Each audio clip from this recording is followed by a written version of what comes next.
Hello everyone, we are doing F4 today, which is the last topic of this chapter F and also the last chapter or last part of the algebra module. This topic is all about quadratic maxima minima. In the previous topic F3, we saw linear maxima minima. This will be slight continuation to that, which will be quadratic maxima minima. So what are we going to learn here? So basically there are two ways with which you can figure out the quadratic maxima minima. One of them is using the basic formula and the second one is using the derivative. So we are going to see each of them in detail. Let's start with the first one, which is using the basic formula. So suppose there is a quadratic equation, there is a quadratic function rather, 4x square plus 16x plus 7.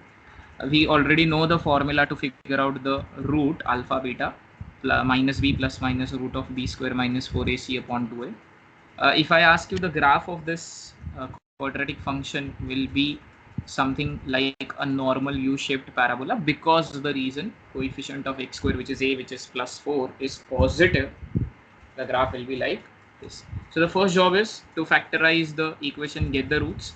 When we factorize the equation, we get the roots as minus 3.5, which is 7 by 2, and minus 1 by 2, which is minus 0.5. So the two roots of the equation, minus 3.5 minus 0.5. Now the beauty of this is, if you observe the graph, you will get minima in these kinds of questions, because the graph is a normal u-shaped graph, so you will get the minima. If the graph is a inverted parabola, the inverted u, you will get the maxima. Minima, obviously the graph is always a symmetric graph, and because of which the minima will be exactly in the middle part. And how do we get that middle part? You obviously just take the average of two values, the two extremes, which are minus 3.5 and 0.5, minus 0.5. So when you take the midpoint of that, which turns out to be minus 2. So x is equal to minus 2 is the point at which you will get the minimum value of the function. And if somebody asks you what is the minimum value of the function, what you are going to do, you are going to substitute that value of x, which is minus 2, in the original function.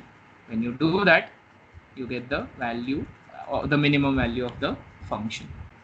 So the note is, the maxima or the minima doesn't really matter of a quadratic function will happen at the value of x, which is midway between the two roots, because of the symmetric nature of the graph. Midway as in average of the two roots. This is one way to do that. You factorize and you find the average of the roots. The second way is even more easier, where you don't need to factorize. You directly have the formula, and that formula is actually can be found out by this particular expression. For example, we already know alpha and beta is given by a formula minus b plus minus root of b square minus 4ac upon 2a. And because we are taking average of both the roots, we are just adding both of them and divide by 2.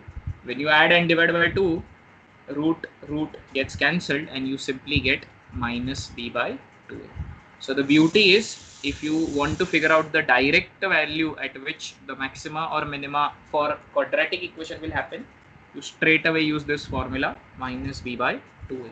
You remember this as well, minus b by 2a direct formula for finding out the point at which the minima or the maxima is happening for the quadratic equation, or figure out the roots, take the average, whichever way you are most comfortable. Let's do a few examples so that it gets better in your head. For example, the next one,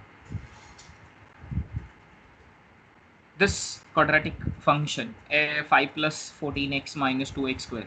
Clearly x square ka coefficient is negative. Graph will be a inverted u-shaped, and if it is a inverted u-shape, you are going to get the maxima.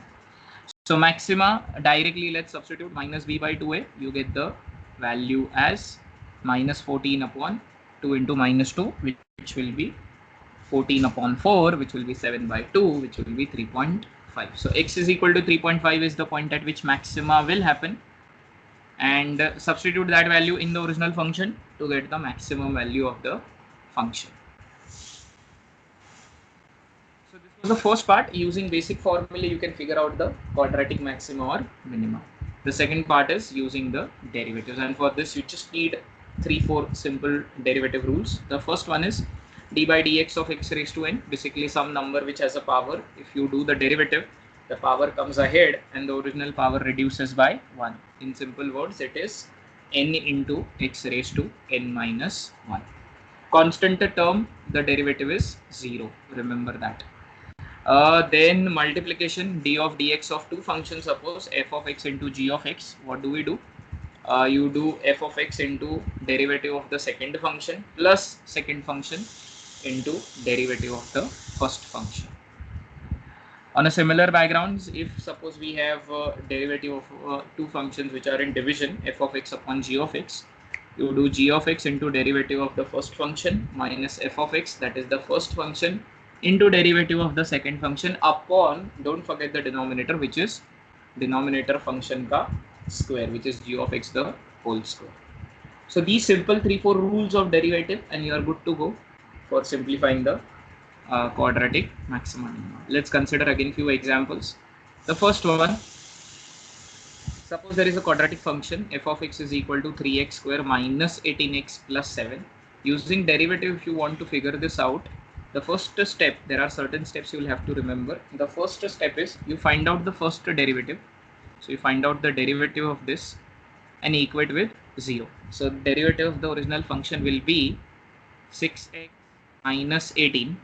And you have to equate that with 0, which is f dash of x. First derivative is f dash of x. When you equate that with 0, 6x minus 18 is equal to 0. You get x is equal to 3. You get x is equal to 3. So this is the point at which minima will happen because of the graph, as you all can see now. And substitute this value of x is equal to 3 in the original function so as to get the minimum value of the function. So substitute x is equal to 3 in the original function and do the simple calculation. You get the minimum value of the function, which is x is equal to minus 20. So this is how you figure out the maxima or the minima for the quadratic equations or the quadratic functions using the derivative approach. Let's do one more again so that it gets better in your head. 60x minus 5x square plus 6. First derivative will be 60 minus 10x. That's the first derivative. Equate that with 0, f dash of x. You equate that with 0, you get x is equal to 6. So x is equal to 6 will be the point at which maxima will happen because of the graph inverted u, and substitute that value of x is equal to 6 in the original function to get the maximum value of the function. Do the simple math. In place of x in the original function, substitute 6, you get the maximum value of the function as 186.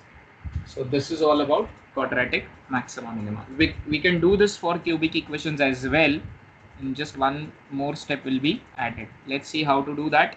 Suppose there is a cubic function x 6x cube minus 37x square plus 56x. First step remains the same. Find out the derivative, equate with 0. Because it's a cubic function, when you take the derivative, it will become a quadratic function. So the derivative of the original function is 18x square minus 74x plus 56. And when we equate with 0, now you should be able to simplify the quadratic equation and get the roots of the equation. When you simplify and get the roots are straight away x is equal to 1 or 28 by 9. You need to know how this is coming. I hope you would understand that. You need to find out and remember and solve and practice the quadratic equations concepts. Now, once you do this, here there are additional steps. The second step is find out the second derivative. Now, second derivative is whatever is f dash of x, you need to take derivative of that, and that is why it is called as the second derivative. 18x square minus 74x plus 56 का derivative निकालना पड़ेगा, which will be 36x minus 74. 36x minus 74, f double dash of x, second derivative. And now once you have the second derivative, what they say is in this second derivative, you substitute one of the values of x that you have got in the previous step as the roots. You substitute one of the values. There is no restriction. And obviously, if that is the scenario, we will substitute the easiest value, which is x is equal to 1. And when you substitute one of the roots in the second derivative, listen to this very carefully. If the value turns out to be negative, that is the point at which maxima will happen. And if after substituting one of the roots in the second derivative, you get the value as positive, that is the point at which minima will happen. So when we substitute x is equal to 1 in the second derivative, which is f dash of x, which is 36x minus 74, obviously you clearly realize it will be negative. And because it is a negative value, you are going to say, or the rule says, that that is the point at which maxima will happen. So clearly, for this cubic function at x is equal to 1, maxima will happen, and the other value of x, the other root, which is 28 by 9 at x is equal to 28 by 9, is where minima will happen.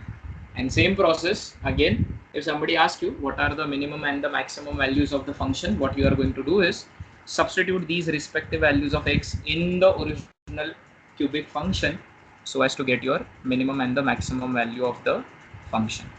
And when you do that, what we get is, if you substitute x is equal to 1, you will get the maximum value of the function, which is 25. And if you substitute x is equal to 28 by 9, you get the minimum value of the function, which is minus 784 upon 243. So in the cubic part, you need to figure out the second derivative, substitute one of the roots of the quadratic of the first derivative in the second derivative. If you get negative value, that is where maxima will happen. If you get positive value, that is where minima will happen. So folks, that's it for today. If you have any questions, do let us know. We will be happy to help you. With this, we are done with the algebra module. Thank you so much.